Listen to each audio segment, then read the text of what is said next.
Alors que si tu joues la position avec B5, j'ai classé par ordre de l'eau, hein, tu vois, donc Kasparov l'a joué en 93, 88. Voilà. Donc, Et sur E6, c'est faux 3 ou G4 ou c'est la même chose? les deux existent. Par contre, B5, regarde.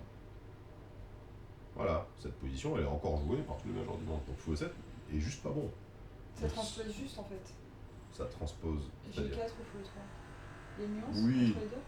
Bah, la nuance elle est plutôt à ce moment-là. C'est-à-dire que si tu joues F3 maintenant, ici les noirs ils ont un coup qui est possible, c'est Dame B6.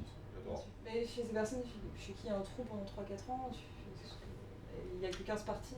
Bah, je prends la dernière information, et la dernière information que j'ai, par exemple, c'est ce tournoi en 2023 en Suède, justement, contre un 2400, donc ça veut dire que c'est sérieux, ou sur F3, elle a joué cette ligne-là. Oui. Donc elle a eu cette position. Mais là, elle joue fou E7. Et donc là, pareil, qu'est-ce que c'est que ce coup fou E7 bah, ça n'existe quasiment pas, quoi.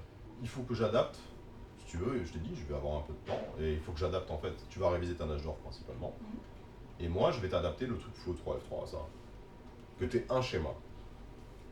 En plus, il y a un truc qui est bien, c'est qu'elle sait pas que tu joues ça.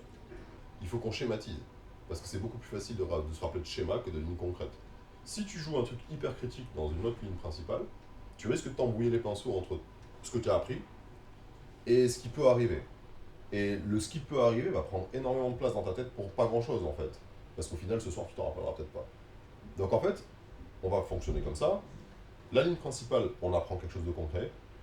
Ce qui est possible, on schématise. Ok, je pense qu'elle va jouer avec VN7. Elle joue que KV7. Ouais. Elle a joué qu'avec C6, donc je vais regarder un peu. Ouais, je vais regarder. Je crois que je vais voir qu'avec VN7, ouais. Parce que ouais, cette position, elle l'a souvent. Et en fait, ici, elle joue un peu tout. Là, elle joue Dame 7, tour 8, C6. Et la dernière fois, il n'y a pas longtemps, là, elle a joué tour 8. Et ça, c'est réfuté quasiment en ligne, en fait. Ok. En fait, après KV7, je joue KF3 et E5. Ah, comme ça ouais. D'accord. Tu vas avoir ce ordre de coup là. Donc en fait, tu vas obtenir ça en force. Bah, je pense, ouais. Parce que j'ai regardé KV6, elle a jamais rien joué d'autre. C'est une variante où c'est encore plus. Tu joues G4, G3, Roi G2, H3, truc comme ça. Je sais plus dans quel ordre de pousser. Ah, mais je connais bien ça, oui. 5, G3, ok, cavalier H7, Dame C1 pour provoquer G5. Si G5, tu fais H4. Et si H5 Et si H1. Et bah là, c'est là où tu fais l'idée de ouf, là, avec Roi G2. H3, H3. Ça, c'est. C'est la folie, ça. Ça, c'est fou, ça. Mais ça va, enfin, hier, je me souvenais pas, ça s'est bien passé, quoi. Oui. D'ailleurs, c'est plutôt bien. Aujourd'hui, ça va être pareil, je pense. En fait, si tu stabilises, à partir du moment où même tu n'aimes pas ta position, juste tu lui fais jouer une position plate. Ouais, les positions égales, n'aie pas peur. Je suis moins deck quand je suis pas souvenue parce que c'est comme ça, quoi. T'as compris Marane ou pas avec Salut Touré? Tu l'as ou pas? Tu l'as pas? J'ai pas vu, je l'ai vu au dernier moment, j'ai vu marquer salut, est-ce que t'es dispo? Pourquoi Touré? Tu l'as pas? Pourquoi Touré? Ah, bah si, j'ai Manchester City. C'est ça? Bravo. Je comprends pas, parce que Nana elle t'appelle Yaya. Donc, ouais. Oui, je m'appelle Yaya d'ailleurs. Je sais pas pourquoi elle m'appelle Yaya. D5 quand même, KE7.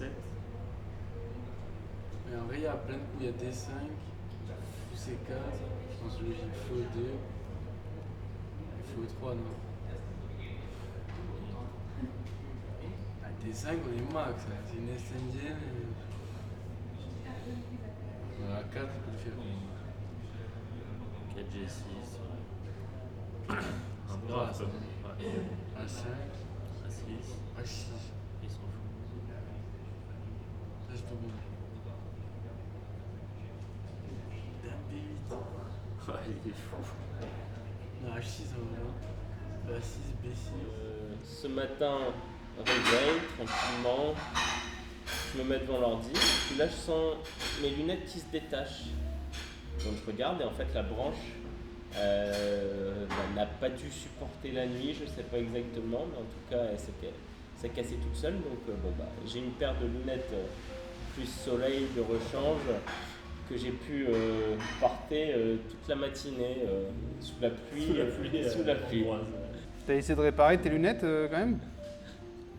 Alors on s'est baladé, on a d'abord été chez des opticiens qui nous ont dit ça aurait dû peut-être nous mettre la puce à l'oreille, que bon ça allait être compliqué. Il y en a un qui m'a proposé de les réparer pour mercredi prochain. Donc le problème c'est que j'en ai besoin pour les parties.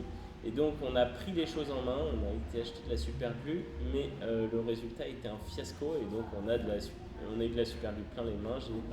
Il y a encore de la super glue sur mon verre de lunettes, donc ça s'annonce sportif. On a demandé s'il a le droit de jouer avec les lunettes de soleil. On attend la réponse.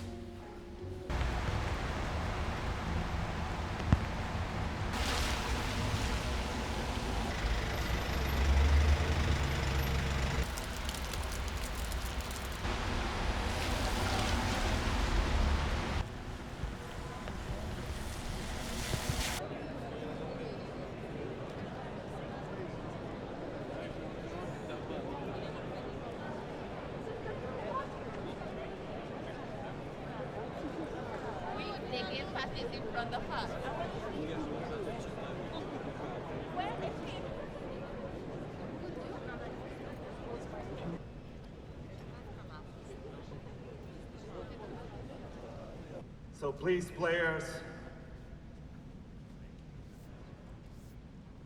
we can start the third round.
Je pensais en plus qu'il pouvait jouer la Petrov, mais j'ai pas eu le temps de revoir cette ligne, donc j'étais un peu pris au dépourvu, mais je pensais, dans mes souvenirs c'était un peu mieux.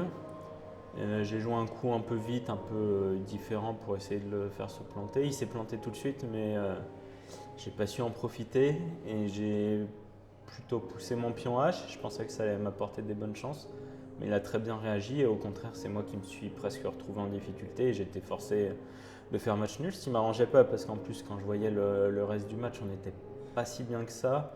Marquant était déjà en difficulté, mais je me suis dit, je peux pas pousser, je peux pas tenter quelque chose, sinon je vais me retrouver vraiment moins bien et j'avais aucune chance de lien. Donc décevant, le match évidemment est décevant. Après le tournoi est long. Je suis très heureux de jouer en équipe de France. Là, le calendrier le permet. J'avais vraiment aucune raison de ne pas jouer. Je suis même plutôt triste que l'Ireza ait décidé de ne pas jouer.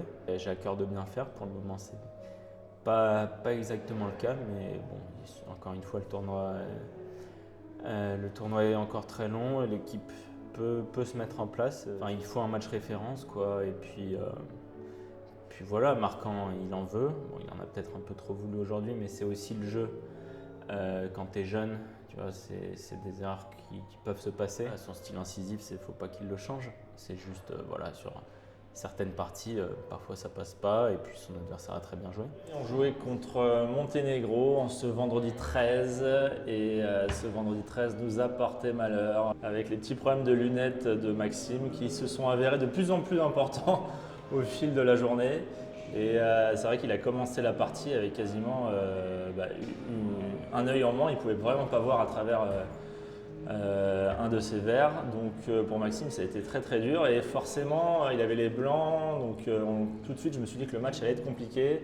Surtout que Laurent était dans une position où il passait des heures à réfléchir et il ne dépassait pas la troisième rangée, donc on n'allait rien avoir avec les blancs. Et puis après, on avait 2 positions avec les noirs où c'est vrai qu'on avait fait une composition un peu risquée en mettant Marquand et Maxime, qui étaient quand même les hommes un peu en forme. Et Maxime a eu une position solide, peut-être un chouïa mieux, mais il ne s'est rien passé. Au deuxième, bon, bah, comme prévu, ça a été le feu. Marquand a poussé, a pris des risques, mais il faut avouer que l'autre a très bien joué. Donc il l'a battu.